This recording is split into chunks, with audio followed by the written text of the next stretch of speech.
Bismillahirrahmanirrahim. Assalamualaikum warahmatullahi wabarakatuh.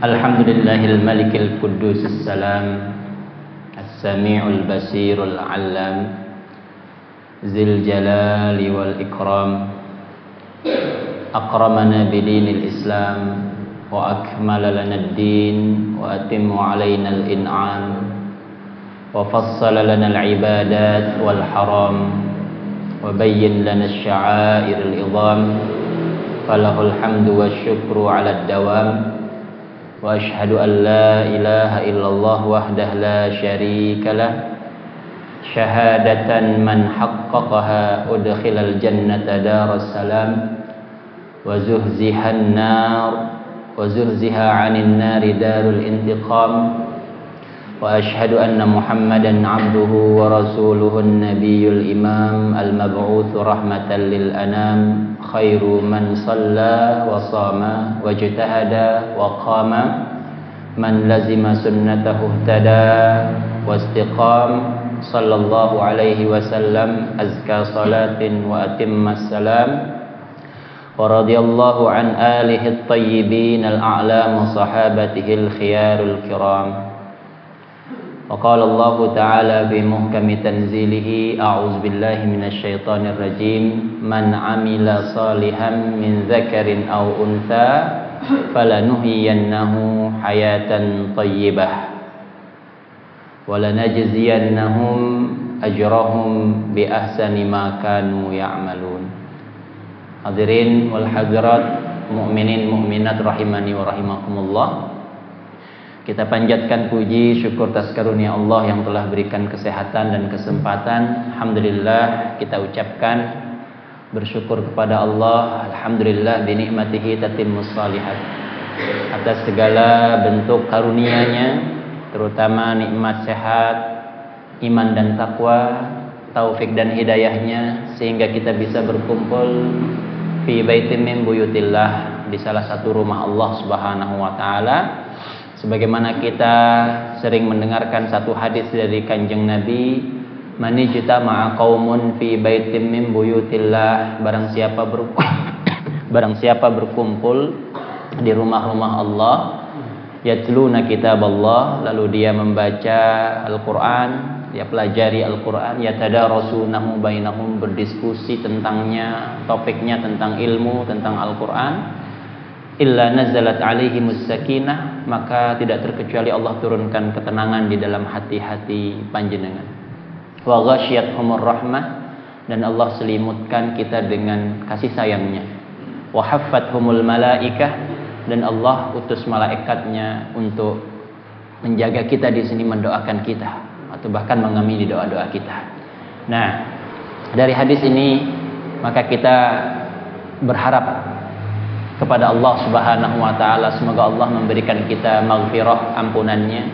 Allah berikan kita rahmatnya, yakni kasih sayangnya. Dengan wasilah majelis ilmu, tidak hanya kita mendapatkan ilmu yang barakah, sebagaimana doa kita di pagi hari, zikir kita di pagi hari, Allahumma inni as'aluka ilman nafi'an wa rizqan thayyiban wa amalan mutaqabbala. Ya Allah, berikanlah aku ilmu yang bermanfaat. Kenapa di pagi hari kita dianjurkan berdoa agar mendapatkan ilmu yang bermanfaat? Karena biasa pagi itu mengawali aktivitas kita sampai sore hari nanti. Baik aktivitas yang mahasiswa ya belajar di kampus, kita yang di rumah ya belajar, baik dari media sosial, dari YouTube, dari Facebook. Bisa kita belajar melalui media-media itu. Terus kita duduk di masjid, kadang baca buku, maka Allah akan berikan ilmu yang manfaat, bukan ilmu yang jauh dari kemaslahatan. Kenapa kita harus isti'anah, meminta, memohon kepada Allah atas ilmu yang bermanfaat? Karena di luar sana banyak sekali ilmu-ilmu yang tidak bermanfaat. Di antara contohnya,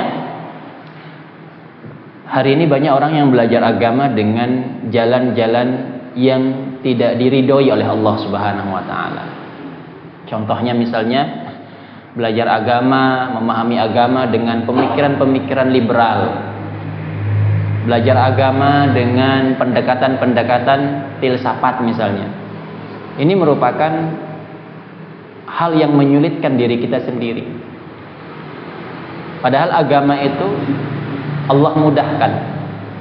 Agama itu kemudahan bagi kita, sehingga kalau kita belajar agama, belajar Islam, hidup kita semakin mudah dan materi Islam itu tidak menyulitkan kita. Kalau kita belajar Islam dari source-nya, dari sumber aslinya, baik Quran, hadis dan kitab-kitab kajian-kajian para ulama, maka faedahnya luar biasa. Tapi kalau kita belajar Islam melalui jalan-jalan nyun sewu, pemikiran orang barat itu bukan malah menyederhanakan pemahaman, tapi menyulitkan kita. Ibarat Islam ini kan sudah mempunyai jalannya sendiri untuk kita pelajari, lebih mudah diraih, lebih mudah digapai. Tapi kita mencari jalan yang lebih sulit atau bahkan tidak sampai pada tujuannya. Jadi hanya jalan tanpa tujuan. Nah, ini nanti tersesat kita, Pak. Hati-hati nggih. Nah, ini banyak yang seperti itu hari ini. Ya. Yang kedua, kita bersolawat ya atas keharibaan baginda Nabi Muhammad sallallahu alaihi wasallam. Allahumma shalli wa sallim ala nabiyina Muhammad sallallahu alaihi wasallam. Karena beliau adalah sosok uswah dan qudwah kita. Beliau adalah sosok yang sangat kita panuti, contoh. Maka mari kita belajar dari apa yang diajarkan oleh Rasulullah sallallahu alaihi wasallam. Nabi mengajarkan Islam kepada para sahabat-sahabat ridwanullah alaihim ajmain.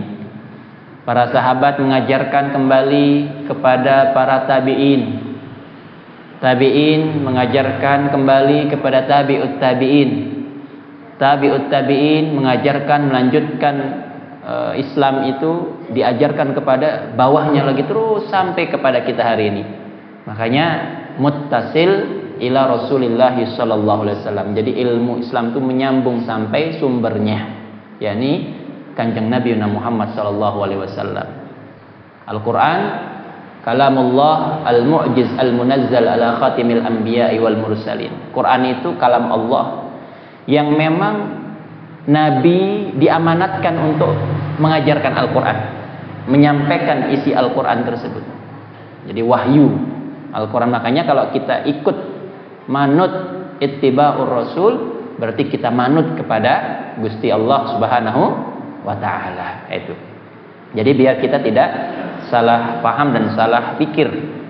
Karena banyak hari ini ya orientalis barat itu mengatakan Al-Quran itu bukan kalamullah. Al-Quran itu adalah karya Rasulullah, karya Muhammad. Ini kata orientalis barat, Pak. Dianggapnya Al-Quran itu bukan kalam Allah, tapi mereka katakan Al-Quran itu karya Muhammad. Ini salah. Nabi itu makanya ummi, tidak bisa membaca dan menulis pada waktu itu. Ya. Dan salah satu faedah, salah satu hikmah kenapa Nabi itu ummi, kalau misalnya bisa menulis, bisa ini, loh ini kayaknya memang dia yang mengarang kan gitu, kata orang-orang kafir di masa itu gitu. Tetapi memang hikmahnya, ada hikmah di balik setiap yang Allah takdirkan, tentukan. Makanya di sini kita harus betul-betul belajar memahami semakin dalam keislaman itu agar kita tahu sumbernya, agar kita tahu ya asalnya, sehingga kita tidak terpengaruh dengan pemahaman-pemahaman yang dalam tanda kutip tidak bertanggung jawab, bahkan menyerang Islam itu sendiri. Terutama belajar Islam harus dengan jalan Islam itu, ya, jangan dengan jalan pemikiran-pemikiran ala barat atau filsafat. Hadirin muslimin muslimat rahimani wa rahimakumullah. Insyaallah kita akan membahas sedikit tentang hak sama muslim, melanjutkan kitab Adabul Mufrad, ya. Pada waktu itu kita membahas tentang hak bertetangga, ya. yabda bil jiran, yabda bil jar, maaf. Pada waktu itu kita sampai kepada bab yabda bil jar, memulai dengan tetangga. Apapun yang kita miliki, kebaikan apapun yang kita akan suguhkan, maka mulailah memberi kepada orang terdekat kita, yakni tetangga pada waktu itu. Maka sekarang saya ingin membahas tentang yaitu hak sesama muslim atau hakul muslim alal muslim. Ini adalah perkara yang penting yang insyaallah mudah-mudahan bisa menjadi bekal kita. Dalam hadis Rasulullah sallallahu alaihi wasallam, an Abi Hurairah radhiyallahu anhu, anna Rasulullah sallallahu alaihi wasallam qala, haqqul muslim 'alal muslim sittun. Hak seorang muslim atau hak sesama muslim kepada muslim yang lain itu ada 6. Ada 6. Al-awwalu, yang pertama adalah idza laqitahu fasallim alaihi. Idza laqitahu fasallim alaihi. Ini mungkin kedengarannya sederhana, Pak. Kedengarannya remeh gitu. Kalau kita bertemu dengan saudara muslim kita, maka hak mereka itu mendapatkan doa dari kita. Mendapatkan apa? Doa. Doanya apa? Yang paling mudah, yang paling ringan, yakni salam. Fasallim alaihi. Dengan kita mengucapkan assalamualaikum, kita menunaikan hak saudara muslim kita. Kan sederhana sekali ya Pak. Daripada kita manggil namanya, atau bahkan mungkin kita yang karena sudah saking dekatnya, heh gitu ya, ho gitu misalnya, atau apa gitu, panggilan-panggilan atau interjeksi-interjeksi yang sering kita dengar di masyarakat, atau bahkan memanggil nama orang yang tidak dengan namanya, ini tidak boleh, apalagi misalnya dia benci, gitu. Misalnya dia panggil saudara muslimnya, belengong gitu misalnya. Misal nama hewan, nggak boleh, haram hukumnya. Walaupun mungkin lah saudara saya, teman saya itu tidak marah dengan panggilan itu Ustaz. Tapi itu kan kalau didengar oleh keluarganya, kira-kira ikhlas napa mboten Pak? Ibunya yang dengar misalnya anaknya dipanggil belengong gitu. Ya ndak ikhlas. Oke, temannya, sahabat kita tidak marah dipanggil dengan panggilan itu, tetapi orang yang mendengarnya, yakni keluarganya, pasti akan marah. Maka panggillah dengan nama yang baik, nama aslinya. Namanya bagus, Muhammad, Abdullah, dipanggil yang tidak-tidak. Ini kan dosa. Nah, dalam hal ini, di antara hakul muslim alal muslim, hak seorang muslim kepada muslim yang lainnya adalah idza laqitahu fasallim alaihi. Kalau panjenengan bertemu dengan saudara muslim, baik itu kita kenal ataupun tidak kita kenal, tidak salah mengucapkan salam. Misalkan saya mengucapkan kepada yang saya kenal saja Ustaz. Nah, kalau kita misalnya lagi kemana, ke kampung sebelah, kita tidak kenal siapa, kita lewat, kita ucapkan salam. Assalamualaikum, nyun sewu, numpang lewat, begitu. Jadi tidak cukup hanya dengan unggah-ungguh Jawanya ya, nyun sewu misalnya, tapi ucapkan salam. Ya, ucapkan salam. Ini yang mengucapkan salam yo dapat pahala, yang mendengarkan salam senang. Kalau dia menjawab salam dapat pahala. Mengucapkan salam hukumnya sunnah. Menjawab salam hukumnya wajib. Kalau dalam Adabul Mufrad, yang mengucapkan salam itu siapa? Ketika misalnya ada orang yang sedang berkendara, baik itu sepeda kah, motor kah, kendaraan roda 4, yang dia sedang lewat mungkin di depan pos kamling, ada orang duduk-duduk, maka yang mengucapkan salam adalah orang yang berkendara.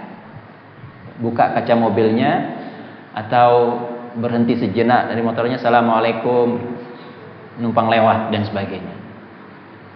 Ini hak seorang muslim, ya. Dan orang yang mengucapkan salam itu berarti dia berakhlak. Ini ciri dari karakter seorang muslim. Dan sering kita temukan, hadirin Bapak Ibu yang dirahmati Allah Subhanahu wa taala, ini pelajaran sederhana tapi pahalanya besar, Pak. Tidak hanya mendapatkan pahala di sisi Allah, juga meneguhkan, merekatkan hubungan sosial kemasyarakatan kita. Bayangkan aja, Pak, setiap jenengan ketemu, "Assalamualaikum." Senang nggak, Pak? Kira-kira diucapkan salam. Senang, Pak.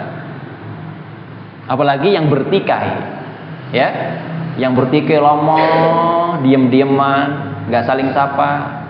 Ketika salah satunya mengucapkan Assalamualaikum, senang banget.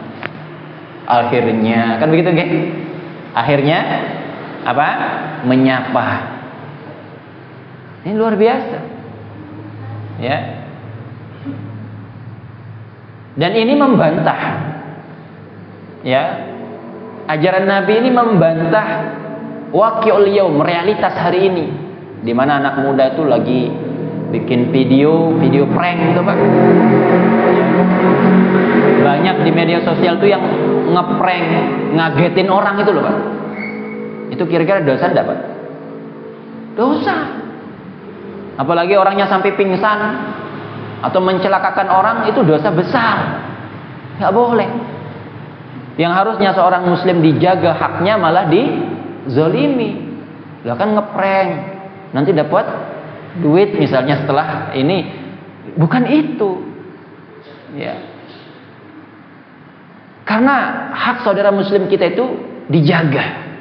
Bahkan kalau kita ketemu pun harus kita doakan. Nah ini di prank, dizolimi. Saya katakan itu dizolimi. Kenapa? Ada yang nyun sewu, anak-anak SMA yang lagi seneng, kemarin yang terakhir itu yang ulang tahun, terus diikat tangannya di tiang listrik, ya, sampai kehujanan itu. Bayangkan, sampai begitu untuk sebuah konten misalnya. Nah ini kan bukan karakter seorang muslim.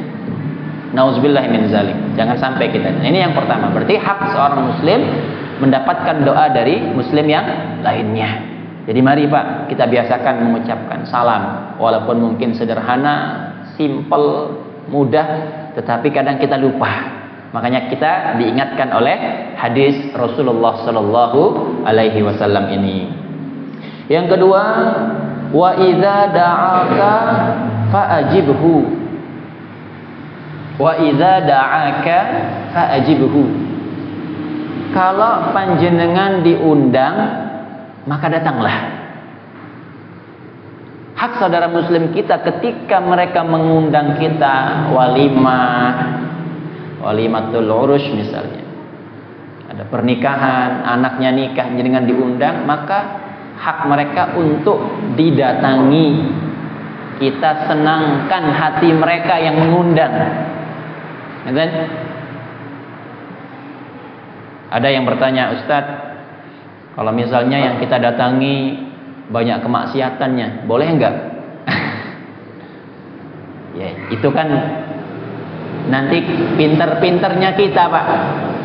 Semisal ada acara walimah nikah, ya, pernikahan yang mungkin banyak kemaksiatan, dia ngundang orkes tunggal yang ada biduannya, nah, ada cewek-ceweknya misalnya pakaiannya tidak senonoh, maka jenengan datang lebih awal, ya, datang lebih awal, karena kan pas akad nggak mungkin itu dia joget-joget pas akad. Kita datang pas akadnya lebih awal dan pulang pun lebih awal. Terhindar dari hal-hal yang tidak diinginkan. Mungkin karena jenengan ingin menjaga diri, menjaga pandangan, ya, maka kita akali. Kalau enggak paling awal datangnya, ya paling akhir. Kalau udah mau selesai kan gitu. Selamat kita, yang penting datang. Kalau yang punya sohibul hajah itu ngelihat kita sudah datang, lu seneng, Pak. Alhamdulillah datang juga ya. Pengapunten lah, Pak, ini ada urusan sedikit gitu kan, ya, dan sebagainya dan sebagainya. Tapi ketika ada acara-acara yang dia tidak menyelisihi syariat, harus kita datang, Pak. Ya, karena hak sebagai seorang muslim, ya, hak mereka untuk kita datangi karena mereka mengundang kita. Acara apa misalnya? Acara walimah tadi, acara misalnya syukuran rumah baru. Kita datang saja. Karena mungkin dia ingin bersyukur kepada Allah dengan cara memberikan hadiah kepada tetangga-tetangganya, atau bersedekah kepada fuqara wal masakin. Dia ngundang fakir miskin, dia undang yatama, dan kita juga diundang untuk sama-sama mendoakan sahibul hajah. Ini hak mereka bagi seorang muslim. Masya Allah. Ya. Jadi monggo, wa idza da'aka fa'ajibhu. Kalau kita diundang, datang. Kalau nggak bisa datang, WA, izin. Ya, kita kasih doa melalui WA. Mohon maaf, saya sedang di luar kota, kami sedang di luar pulau misalnya dan sebagainya. Semoga acara berjalan dengan lancar. Kalau ada pernikahan, kita langsung ke orangnya, barakallahu lakuma wa jama'a bainakuma fi khair. Kita doakan, barakallahu fikum. Insyaallah mudah-mudahan Allah berkahi. Nah ini. Oke? Dan kalau kita sempat semisal pulang dan sempat, datanglah sebentar. Karena pahalanya Masya Allah besar. Pahalanya besar. Di antara pahalanya apa saja? Di sana menyenangkan saudara muslim kita. Kedua, menyambung ukhuwah Islamiyah, memperkuat ukhuwah Islamiyah. Kalau dia keluarga kita, menyambung silaturahim, silaturahim kita. Jadi pahalanya nggak 1 2, banyak tipenya nanti. Belum lagi kalau ketemu dengan sahabat yang lain, assalamualaikum, kita ketemu musafahah, menggugurkan dosa. Ya, ketemu teman baru atau ketemu teman lama, teman sekolah dulu dan sebagainya, kita bisa reuni kecil-kecilan, ya, sesuai dengan syariat, ya. Masya Allah. Maka ini mendatangkan pahala yang besar. Jadi pahala itu sangat mudah untuk kita dapatkan. Makanya kata para ulama, idza putihat abwabal khair, kalau sudah dibukakan pintu kebaikan bagi panjenengan, fal yusri' ilaih, maka jenengan jangan menunda-nunda. Kita jangan menunda-nunda potensi kebaikan tersebut. Kata para ulama, fal yusri' ilaih, maka berlarilah, cepat raih potensi kebaikan tersebut. Kenapa? Siapa tahu besok kita mati gitu loh, Pak. Siapa tahu nanti sore atau nanti malam kita meninggal. Ada waktu ngaji. Ada waktu kita bercengkrama dengan teman, ya kita bercengkrama sebentar untuk menyenangkan hati mereka. Karena apa? Yang namanya umur kita ini terbatas. Kata Nabi, umur dari umatku baina sittin ila sab'in. Wa aqallahum man yajuzu dzalik. Umur dari umatku itu ya antara 60-70 tahun. Wa aqallahum man yajuzu dzalik, dan orang yang sampai 70 tahun itu sangat sedikit. Kalau ada yang sampai 70 tahun lebih itu bonus. Bonus. Makanya kita manusia ini kalau diberikan potensi kebaikan oleh Allah, ayo jangan sampai kita tunda-tunda. Di antaranya ya kita penuhi hak saudara muslim kita, mengucapkan salam atau berdoa, ya mendoakan mereka dan sebagainya. Dan yang kedua, ketika kita diundang dalam acara tadi, maka kita datangi sebagai bentuk cinta kita kepada mereka, sebagai bentuk hormat kita, sebagai bentuk kita sebagai seorang muslim beradab dan berakhlak. Insyaallah berkah. Oke? Yang ketiga, wa idza tansahaka fansah lahu. Wa idza tansahaka fansah lahu. Kalau ada saudara kita datang ke rumah minta nasihat. Kalau dia datang minta nasihat, maka kata Nabi, fansah lahu, maka berikanlah nasihat terbaik. Maka nasihat paling baik itu apa? Wa tawasau bil haqq, wa tawasau bis sabr, wa tawasau bil marhamah. Jadi nasihat terbaik itu adalah nasihat untuk melakukan kebajikan. Kalau dia bawa masalah minta solusi, nasihat pertama adalah nasihat kesabaran. Wa tawasau bil marhamah, nasihat kedamaian, sejahtera, kebahagiaan. Jangan nanti saudara muslim kita datang ke rumah kita minta solusi, minta nasihat, minta didengar oleh jenengan, jenengan malah tidak mendengarkan atau bahkan tidak memberikan nasihat terbaik, malah dikompor-kompori, diprovokatori.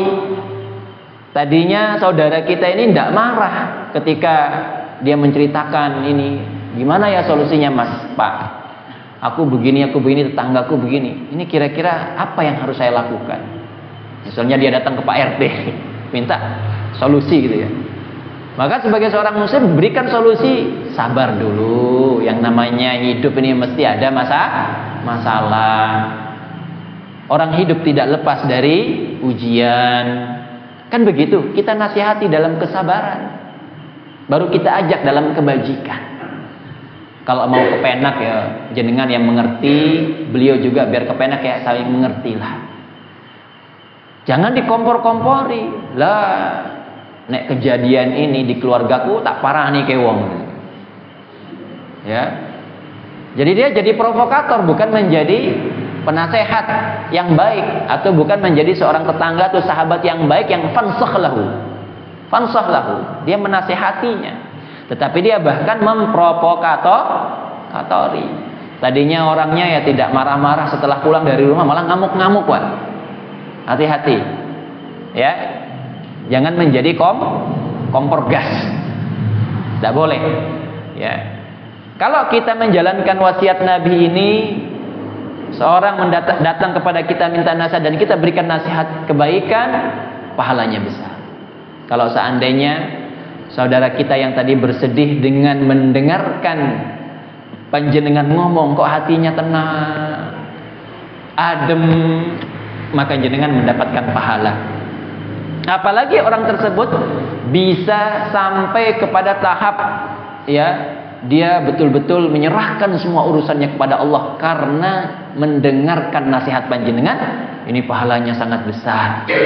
Insyaallah suatu saat ketika panjenengan punya masalah pun akan ditemukan dengan orang soleh yang menasihati panjenengan, yang memberikan hiburan, yang memberikan ketenangan bagi panjenengan. Wasilahnya sama. Ya, makanya hal jazaul ihsan illal ihsan. Setiap kebaikan ya pasti mendapatkan kebaikan. Makanya kalau kita memberikan nasihat yang baik, orang kok jadi tenang, jadi selesai masalahnya, ingat, jenengan melakukan kebaikan, suatu saat Allah berikan kebaikan. Kebaikan yang bisa tipenya sama ataupun bisa juga berbeda. Yang penting speknya masih kebaikan. Jadi Allah tuh Maha Adil dan Maha tahu atas kebutuhan-kebutuhan kita. Ngerti nggih? Nah, makanya kalau ada orang datang meminta nasihat, maka memberikan nasihat terbaik kita, terutama di dalam masalah bersabar. Karena orang yang datang minta solusi itu biasanya ada masalah, Pak. Maka yang harus kita berikan pertama adalah nasihat tentang bersabar. Yang keberapa? Keempat. Yang keempat, wa idza 'atasa fahamidallah fasyamithu. Wa idza 'atasa fahamidallah fasyamithu. Kalau ada saudara kita muslim, dia bersin dan dia mengucapkan fahamidallah, alhamdulillah. Dia memuji Allah, bersyukur kepada Allah karena Allah keluarkan penyakitnya. Maka yang mendengarkannya menjawab yarhamukallah. Kalau ada perempuan yarhamukillah. Atau mau dijawab langsung, dijawab lagi yahdikumullah wa yuslihu balakum dan sebagainya. Kenapa? Karena ketika kita mendengarkan orang yang memuji Allah, maka kita menjawab Allah memberkahimu, Allah merahmatimu, yarhamukallah. Ya. Ini dalam keadaan bersin. Dalam keadaan apa? Bersin, mengeluarkan penyakit. Jadi orang bersin itu keluar penyakit-penyakitnya. Bersyukur orang masih bisa bersin. Oke? Cuman ada adabnya juga dalam bersin. Bersin ini nggak boleh kita membesar-besarkan suara kita. Bisa suaranya biasanya kecil kok dibesar-besarkan, mengganggu orang. Atau sengaja kita bersin di muka orang misalnya, ya. Ya, orang pas kita sholat saja, kalau mau bersin ya kita berjamaah kanan kiri depan ada orang, takut kita lagi flu muncrat ke baju orang misalnya kan ya, kita disuruh untuk menghadap bawah kiri ya ketika bersin dalam sholat ya. Itu salah satu kaifiatnya ya, dan itu tidak dihitung gerakan sholat karena memang ini sedang sakit kan gitu ya, dalam keadaan sakit bersin dia ke kiri dan sebagainya. Makanya kalau dalam keadaan normal kita bersin ada orang mengucapkan alhamdulillah, maka kita jawab yarhamukallah, insyaallah ya. Terus wa idza marida fa'udhu. Yang kelima, kalau ada orang yang sakit maka haknya itu untuk ditengok. Saudara muslim kita sakit, kita jenguk. Ada jamaah masjid sakit ya, kok 3 hari nggak pernah kelihatan gitu. Kiri kanan tanya, depan belakang tanya ya, semua pada nanya. Oh ternyata ada kabar si fulan sedang sakit, opnam di rumah sakit Margono misalnya. Maka jamaah bareng-bareng ya, atau perwakilan misalnya menengok, menjenguk. Nah, ini hak saudara muslim kita untuk dijenguk. Panjenengan tahu bagaimana keutamaan orang menjenguk orang sakit? Itu luar biasa. Orang yang menjenguk orang sakit itu katanya seperti ibarat dia memetik buah di surga. Masya Allah. Apalagi dia sambil beristighfar, sambil bersolawat, sambil berzikir kepada Allah, nambah pahalanya. Kalau dia menengok orang sakit di pagi hari, katanya ya, sesampainya di sana duduk, maka ada 70.000 malaikat katanya memberikan rahmat. Ini bagi kita yang menengok orang sakit pagi sampai sore. Kalau sore hari jenengan nengok orang sakit, maka ada 70.000 malaikat yang dari malamnya sampai paginya itu memberikan naungan. Ini salah satu fadilah menjenguk orang sakit. Dan di antara adab menjenguk orang sakit itu, ya pertama kita tanyakan kepada ahluhum, keluarganya, apakah kira-kira kalau kami menengok berkenan boten?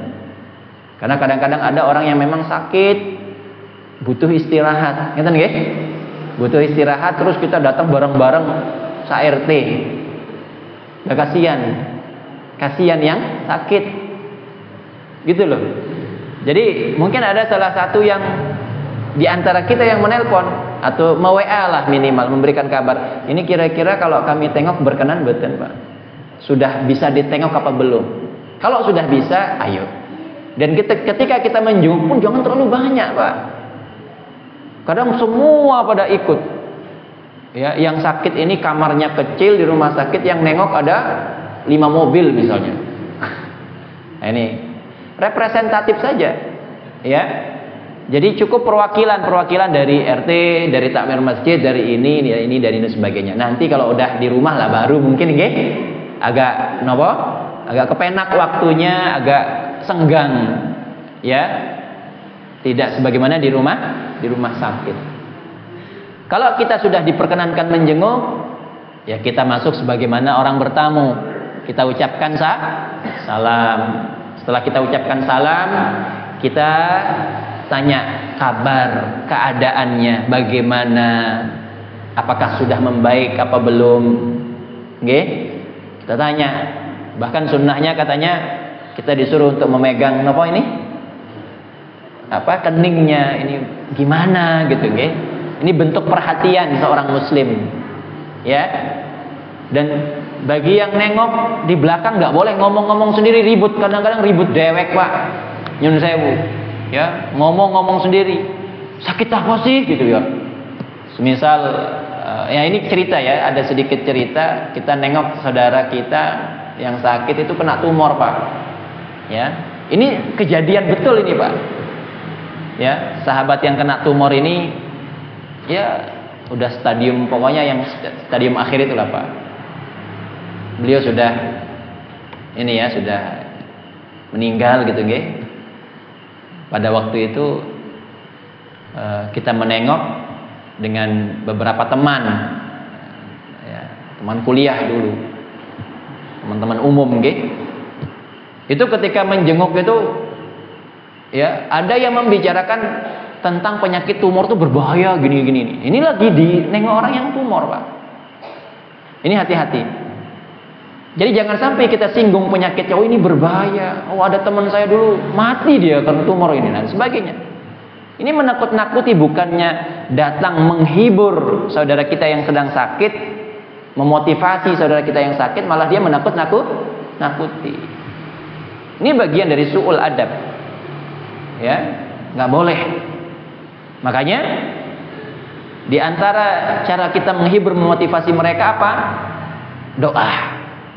Ada doanya apa? La ba'sa tahurun insyaallah.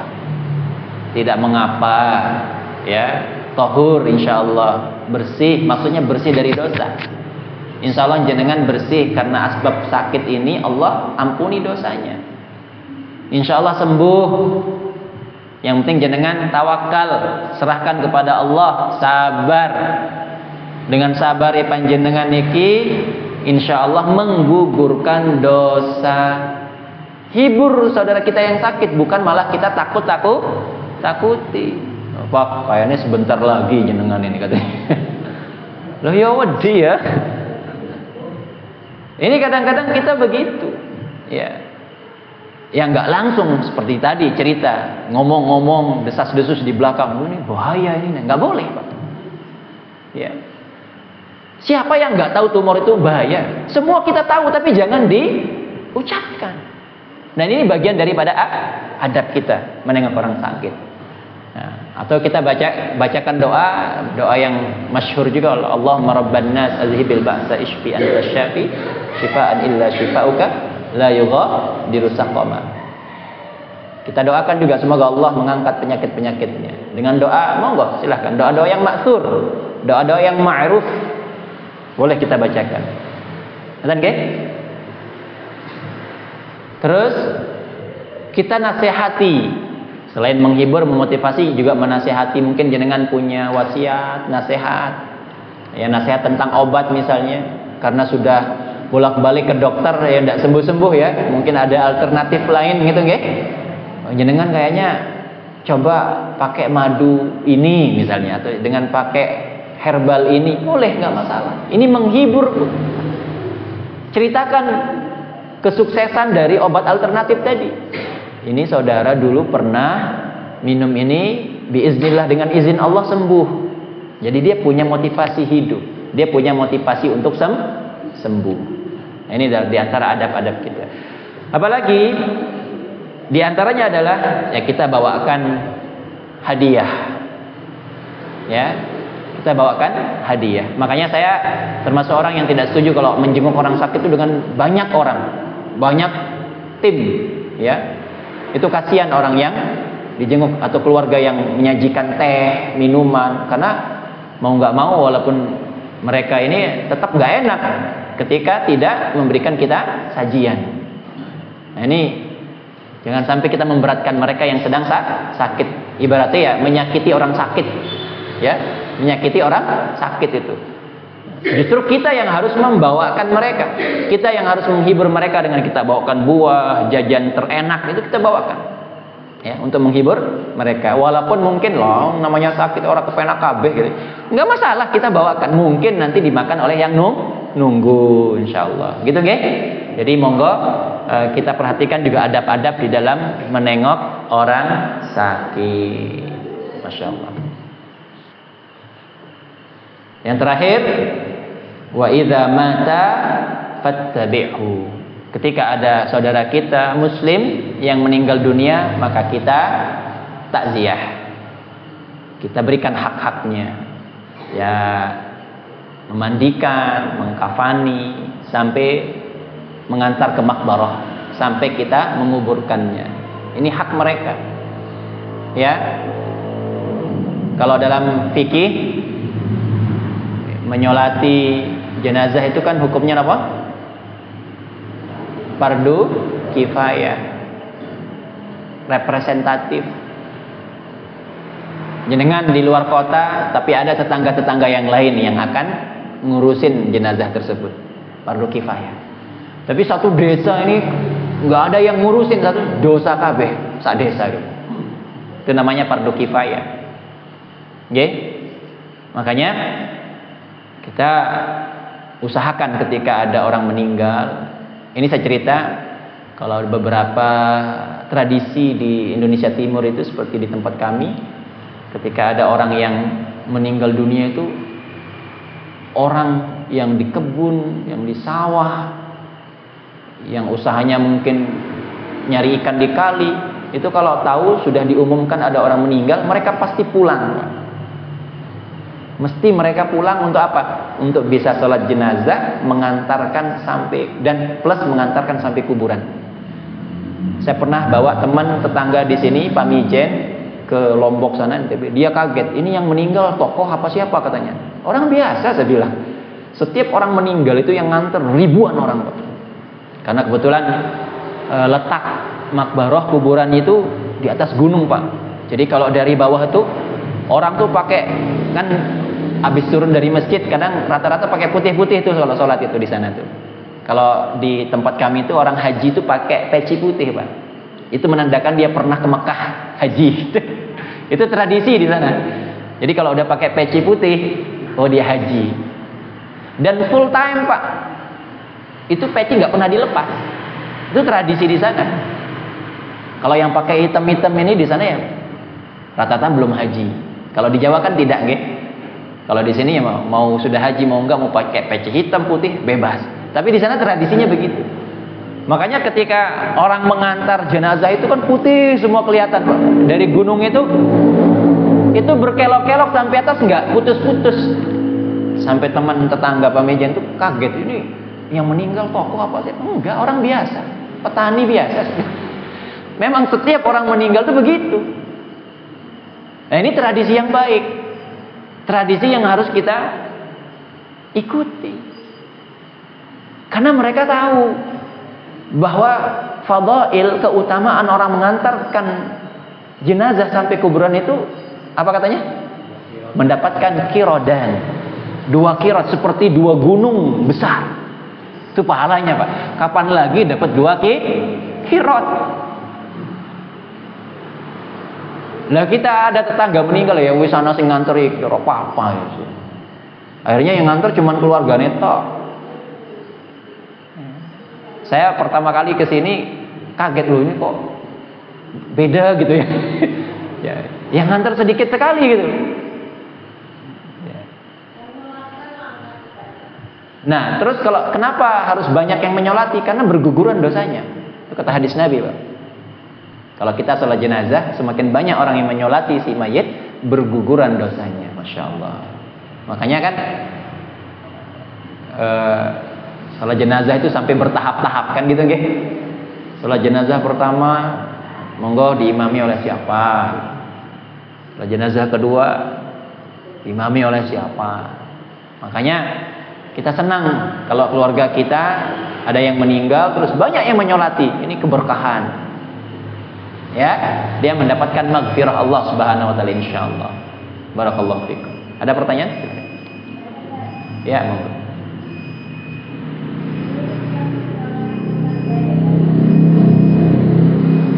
Enggak kedengeran.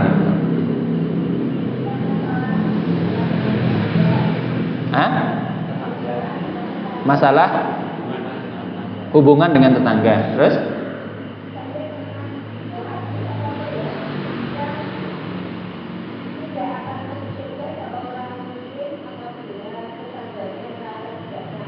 Nggih.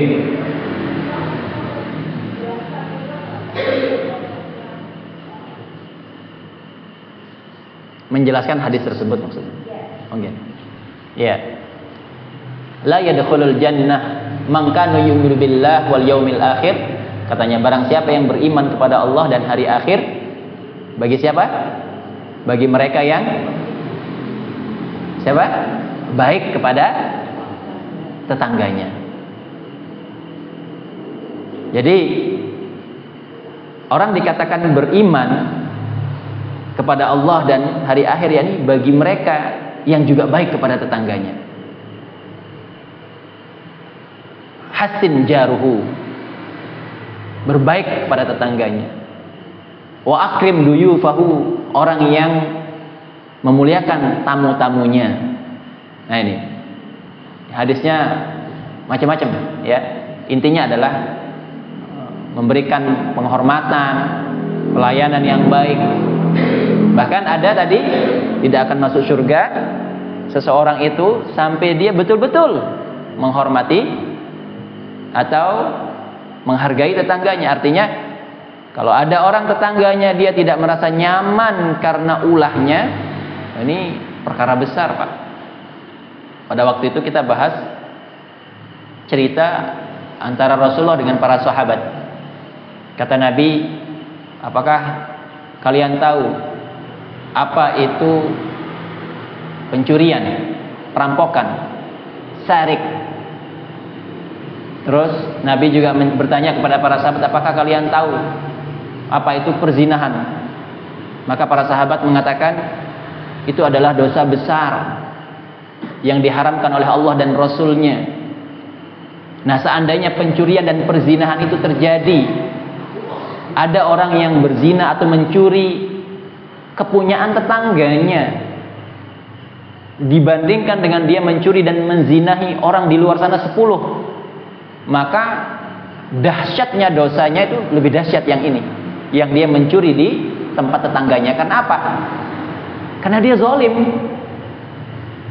Zalimnya di mana?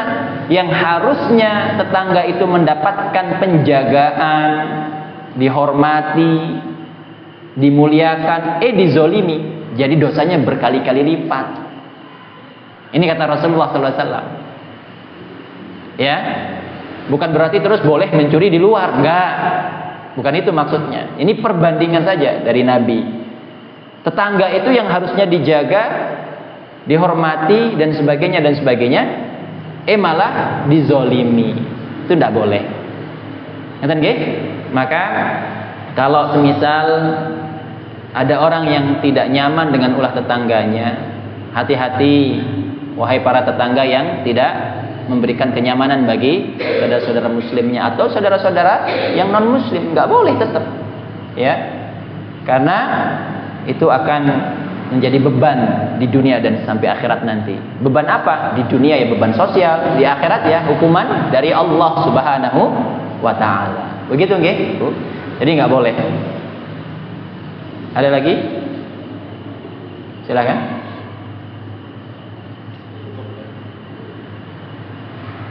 Monggo. Oh, udah Isa ya. Cukup nggih? Barakallahu fikum, mudah-mudahan bermanfaat. Wa akhiru da'wana alhamdulillahirabbil alamin. Subhanakallahumma bihamdika asyhadu an la ilaha illa anta astaghfiruka wa atubu ilaik. Terima kasih. Assalamualaikum warahmatullahi wabarakatuh.